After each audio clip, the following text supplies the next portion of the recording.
oganda mano mar mondo mi we Boniface Mwangi kata kamano kapok nang'anyo makama timre nando ka donga ngadi ni mar mondo mi Michelle bende lose nikech naneno ka kore se mako mach Michelle imero mi thuolo mar loso. Okay, erokamano Sharon.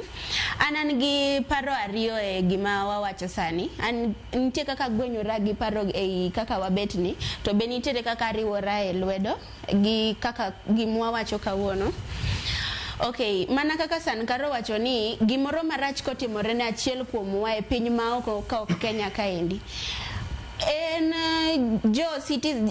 jo piny mag Kenya ema nyalo wuok mondo dhi ong'anye piny machielo.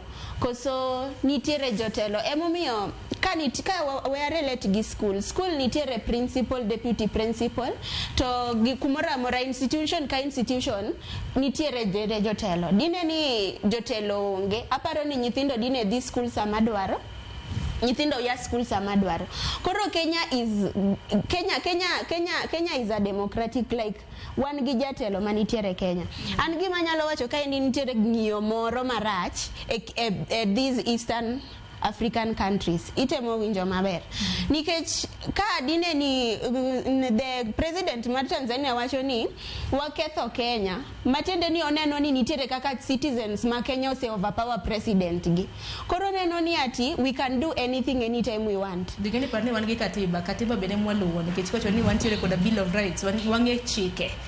Koro kumana apogora e paro e biro kama endi ka gima rach timore atemo anyalo wacho ni ati somehow youths are being used as political tools. Itemo winjo nikech nitiere ka wanyalo bedo gi shida e country wa kaendi to wanyalo temo ni mondo kata wadhu wang'any watim gimoro but afterwards iduogo yudo kata nitiere wach ni dhi to lal ma kata ng'ama duogo fuatilia ne onge. The same way we have leaders manyalo timo gigo within our country sitemo winjo. Koro the same way ma wan be gi leaders marito wa like ambassador ma Kenya manitiere Tanzania. The same way kaka koro inyalo yudo kata ni youths ndalo manda mano chande yudo ka ne nitiere youths inego gimoro gik mitimore ji demonstrate but podok winjwa. Koro gima ji onego bed piny to par maber ka ok timre Kenya kaendi how will we go outside there mondo winjwa because definitely president ma Tanzania neno ni we are always on roads we are demonstrating ka ok winjwa Kenya kaendi how will she ere kako dhi winjwa e piny mane piny maduong'.